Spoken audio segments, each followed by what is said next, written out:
भारतीय संस्कृति जीवन की विधि है, संस्कारों से पोषित बहुमूल्य निधि है। विश्व की पहली और महान संस्कृति, विविधता में एकता की अनुरक्त समीकृति। नमस्कार, बहुरंगी संस्कृति को समेटे हमारे खास शो वाइब्रेंट भारत में आपका स्वागत है। मैं हूं आपके साथ अमृता चौरसिया और मैं हूं प्रतिबिंब शर्मा।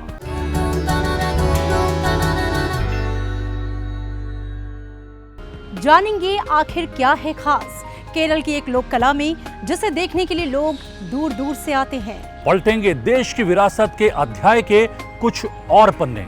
मिलेंगे एक अनोखे कलाकार से, जिनकी कला युवाओं को प्रेरित करती है। साथ ही होंगी कला, साहित्य और संगीत की बातें। चलिए शुरू करते हैं वाइब्रेंट भारत का आज का सफर।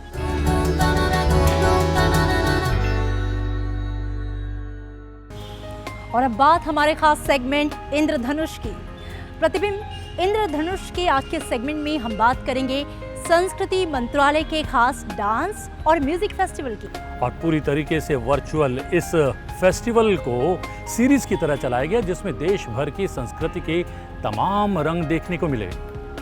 इसके साथ ही हम दिखाएंगे हिमालय फिल्म फेस्टिवल की कुछ प्रमुख झलकियां।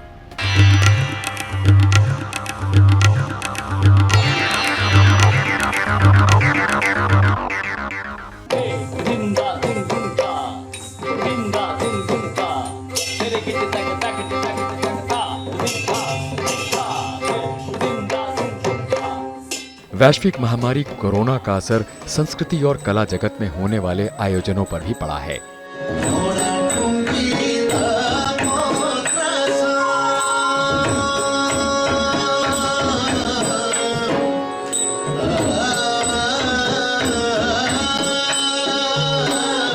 हालांकि महामारी कला और संगीत के प्रवाह को रोकने में असफल रही है।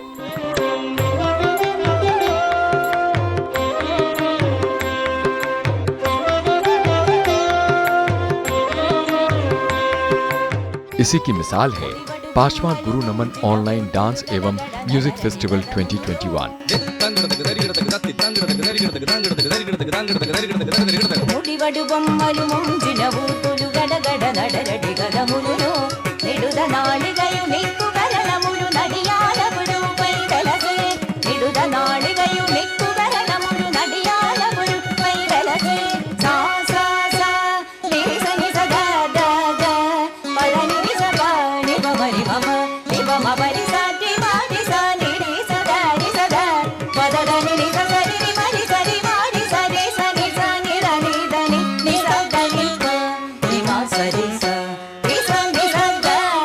पूरी तरह से वर्चुअल इस इवेंट को संस्कृति मंत्रालय के ईस्टर्न जोनल कल्चरल सेंटर और नृत्य धाम संस्थान ने मिलकर आयोजित किया।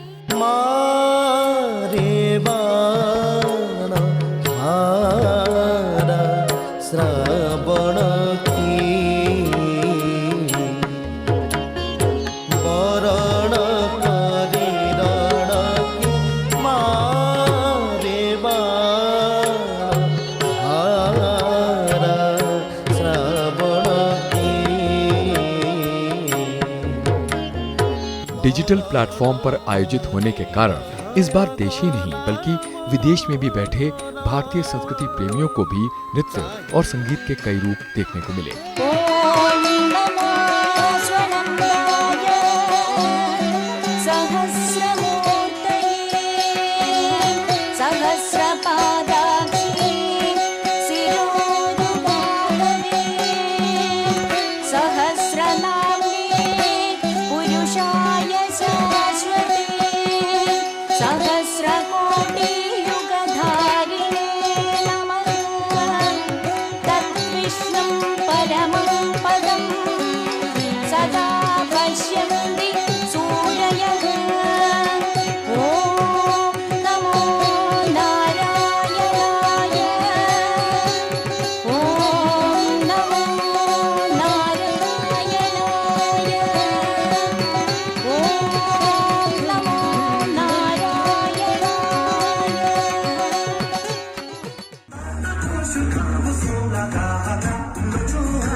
केंद्रीय सूचना एवं प्रसारण मंत्री अनुराग ठाकुर ने शुक्रवार को लेह में 5 दिवसीय पहले हिमालयन फिल्म महोत्सव की शुरुआत की। 5 दिवसीय फिल्म महोत्सव भारत की स्वतंत्रता के 75 साल के उपलक्ष्य में हो रहे आजादी का अमृत महोत्सव के आयोजन का हिस्सा हैं। प्रधानमंत्री के जन भागीदारी के आह्वान को ध्यान में रखते हुए इस फिल्म महोत्सव में स्थानीय फिल्म निर्माताओं की सक्रिय भागीदारी होगी। All I have to say is, cinema provides a platform to bring all the cultural diversities together. It bonds different diversities, the cultural diversities together. और मैं तो कहूँगा पूरे देश की संस्कृति को एक मंच अगर कोई प्रोवाइड करता है तो वो सिनेमा जगत है, और इसका हम जितना सदुपयोग करें उतना हमारे लिए कम है। इस दौरान सिद्धार्थ कियारा की फिल्म शेरशाह को दिखाया गया।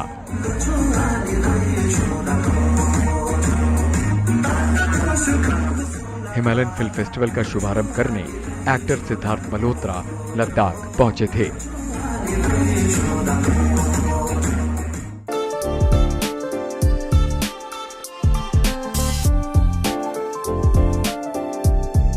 अविभाजित बंगाल के रंग समेटी ढाकाई साड़ियों की खूबसूरत प्रदर्शनी।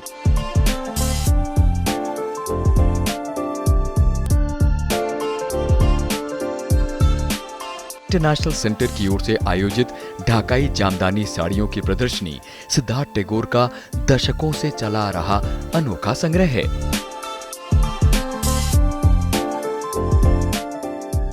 This exhibition is a glorious past and a shining future of Dhakai Jamdani. It is a celebration of this exquisite weave called Dhakai Jamdani, which has such an ancient history that it was even mentioned in Arthashastra and over different travelers' accounts, and it's an amazing piece of textile history that we have. So these Jamdanis, Dhakai Jamdanis, are a part of Siddharth Tagore's collection, collected over a period of time from his family too, and he's an art collector and he's an antique collector. So, and this is a beautiful collection, and we are fortunate in the sense we are able to feel and admire the weave from close quarters, which we only see in books. And when we see it, जो उसका जो fineness of the weave है, जो उसकी बारीकी है, वो हमें इतना टच करता है that you know you admire the beauty of handmade even more. हाथ से बुनी गई इन ढाकाई साड़ियों की खूबसूरती दशकों की विरासत लिए आज भी उतनी ही स्टाइलिश समझी जाती है।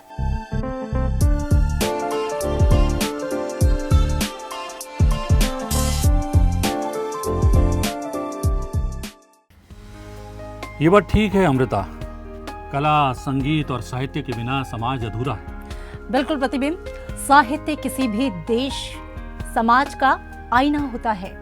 साहित्य उस देश के नागरिकों की चेतना को जागृत करने के साथ ही उस देश की भावी पीढ़ी का भी मार्गदर्शन करता है। अलग अलग भाषा, बोली, क्षेत्रीय विविधता भारत भूमि को साहित्य रचना के लिए बेहद उर्वरक बनाती है, और समय समय पर की जाने वाली कालजयी रचनाओं ने भारतीय साहित्य को समृद्ध किया है। बिल्कुल, 2020 के लिए ऐसे ही उत्कृष्ट रचनाओं और उनके लेखकों को सम्मानित करने के लिए साहित्य अकादमी ने पुरस्कार सम्मान समारोह का आयोजन किया। जी हाँ, ये लेकर चलते हैं देश के दूसरे सबसे बड़े साहित्य सम्मान समारोह।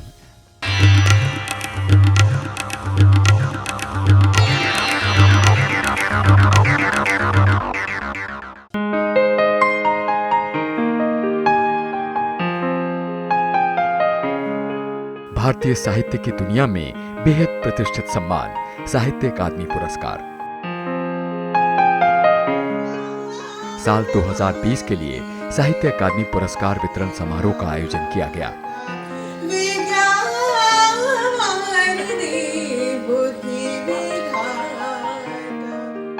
हिंदी के लिए अनामिका, अंग्रेजी के लिए अरुंधति सुब्रमण्यम तो कन्नड़ भाषा के लिए एम वीरप्पा मोइली को सम्मानित किया गया। आइए एक नजर साहित्य अकादमी पुरस्कार के इतिहास पर डालते हैं। साहित्य अकादमी पुरस्कार एक साहित्यिक सम्मान है जो साहित्य अकादमी द्वारा हर बरस मान्यता प्रदत्त प्रमुख भाषाओं में से प्रत्येक में प्रकाशित सर्वोत्कृष्ट साहित्यिक कृति को दिया जाता है। पहली बार ये पुरस्कार सन 1955 में दिए गए। साहित्य अकादमी पुरस्कार ज्ञानपीठ पुरस्कार के बाद भारत सरकार द्वारा प्रदान किया जाने वाला दूसरा सबसे बड़ा साहित्यिक सम्मान है।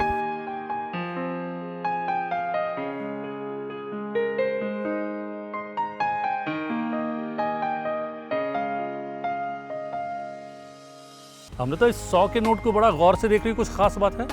बिल्कुल प्रतिबिंब, आपको पता है 100 रुपए के नोट में एक रानी की अपने राजा के प्रति प्रेम की निशानी छुपी हुई है। हाँ, ठीक कहा तुमने। 100 के नोट पर जो एक खूबसूरत सी इमारत देखने को मिलती है वो गुजरात की एक बावड़ी है जिसे यूनेस्को ने विश्व धरोहर घोषित किया है।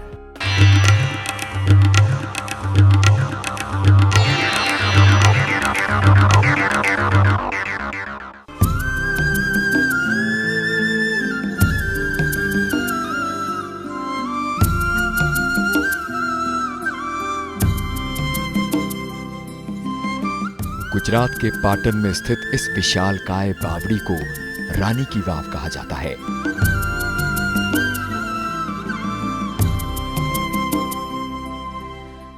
रानी की वाव 64 मीटर लंबा, 20 मीटर चौड़ा और 27 मीटर गहरा सीढ़ीदार कुआं है। ये भारत में अपनी तरह का सबसे अनोखा वाव है। सरस्वती नदी के तट पर बनी चौड़े आकार की इस 7 मंजिला बावड़ी के चारों ओर बेहद खूबसूरत कलाकृतियों से बनावट की गई है। 500 से ज्यादा मूर्तियां और 1000 से ज्यादा छोटी मूर्तियां पत्थरों पर उकेरी गई हैं। बावड़ी के डिजाइन की थीम सनातनी पौराणिक मान्यताओं के अनुसार भगवान विष्णु के दशावतार पर आधारित है। इसमें दाखिल होने पर ऐसा महसूस होता है मानो आप किसी भूमिगत भव्य मंदिर में दाखिल हो रहे हैं।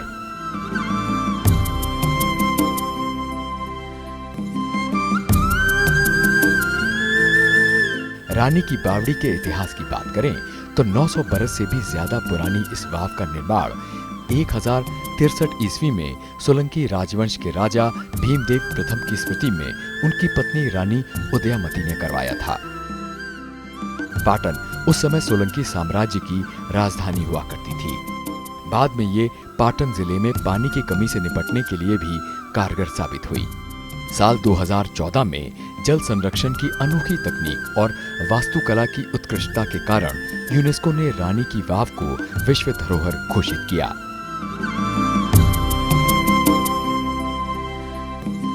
वहीं साल 2018 में आरबीआई ने भी इस अनोखी विरासत को 100 रुपए के नोट पर प्रिंट करवाया।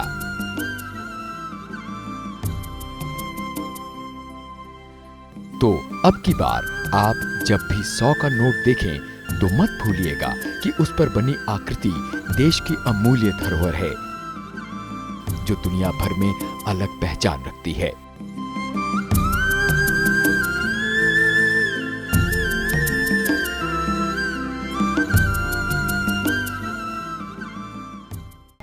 और अब बात शो के उस हिस्से की जिसके लिए आप लोगों की ढेर सारी प्रतिक्रियाएं ईमेल्स के जरिए हम तक पहुंची हैं। जी हां, हमें प्रतिसाद देने के लिए और हमारे द्वारा पिछले शो में पूछे गए प्रश्न का सही जवाब देने के लिए आप लोगों का ढेर सारा धन्यवाद। जी हां, पिछले शो में सही जवाब देने वाले दर्शकों के नाम हम अपने स्क्रीन पर डिस्प्ले कर रहे हैं।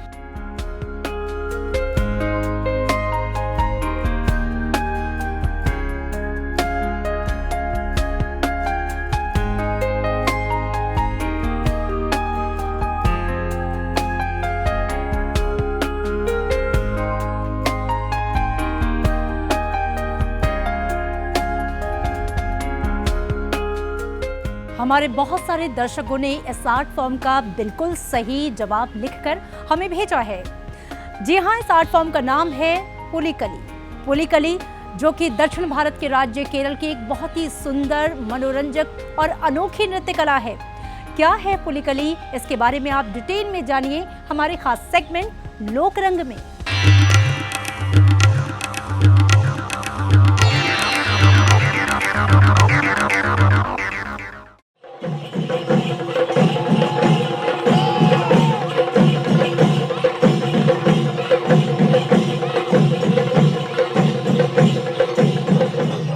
बाघ का वेश धारण किए ये लोग वास्तव में एक खास तरह की लोक कला के कलाकार हैं, जिसका नाम है पुलिकली। पुलिकली केरल के विभिन्न हिस्सों में ओणम के दौरान किया जाने वाला एक खास लोक नृत्य है। पुली का अर्थ है तेंदुआ या बाघ और कली का मतलब है खेल, यानी बाघों का खेल।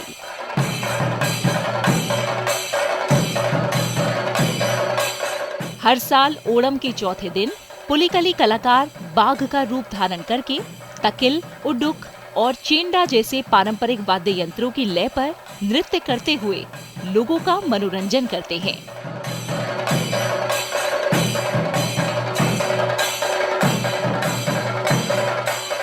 इस दौरान कलाकार बाघ और शिकार दोनों का स्वांग रचते हैं।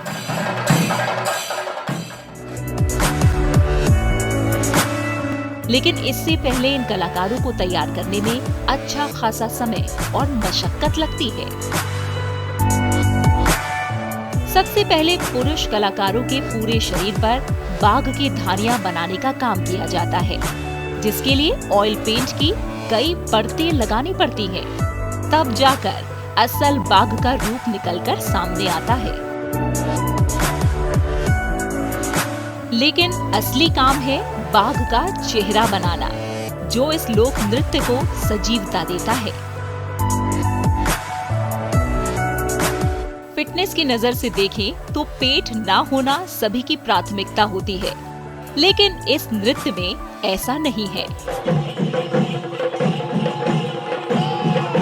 पुलिकली में जिस पुरुष के पेट की आकृति जितनी बड़ी, वो उतना ही आकर्षक और मनोरंजक नजर आता है। केरल की इस लोक कला की जड़ें 200 साल से भी पुरानी हैं, जिसकी शुरुआत कोचीन के तत्कालीन महाराजा राम वर्मा सक्थान थम्पुरन ने की थी। शुरुआती दिनों में इसमें मांस का उपयोग नहीं किया जाता था और प्रतिभागी स्वयं अपना चेहरा भी रंगते थे।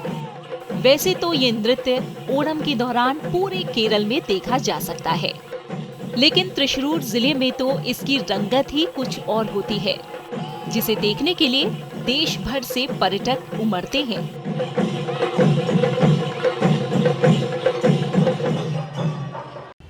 और इसी के साथ आज का सवाल, आपके टीवी स्क्रीन पर जो आर्ट फॉर्म दिखाई जा रही है, आपको बताना ये है कि ये आर्ट फॉर्म क्या है, यानी कि इसका नाम क्या है और ये किस राज्य से संबंधित है। आपको अपना सही जवाब हमें टीवी स्क्रीन पर फ्लैश किए जा रहे पते पर बुधवार रात 9 बजे तक लिखकर भेज देना है। सही जवाब देने वाले का नाम हम अपने टीवी स्क्रीन पर फ्लैश करेंगे। जी हाँ, अगर आपके क्षेत्र, आपके राज्य, आपके शहर में कोई ऐसी कला हो या कलाकार हो जो इस शो का हिस्सा बनना चाहिए या फिर देश और दुनिया के सामने जिसको आना चाहिए, उसके बारे में टीवी स्क्रीन पर दिए गए पते पर लिख भेजें। जी हाँ, वाइब्रेंट भारत के आज के सफर में इतना ही। और जाते जाते आपको छोड़ जाते हैं खूबसूरत महकते सांस्कृतिक धुनों के इस म्यूजिक के साथ। के दिनवा में सूरज उगे,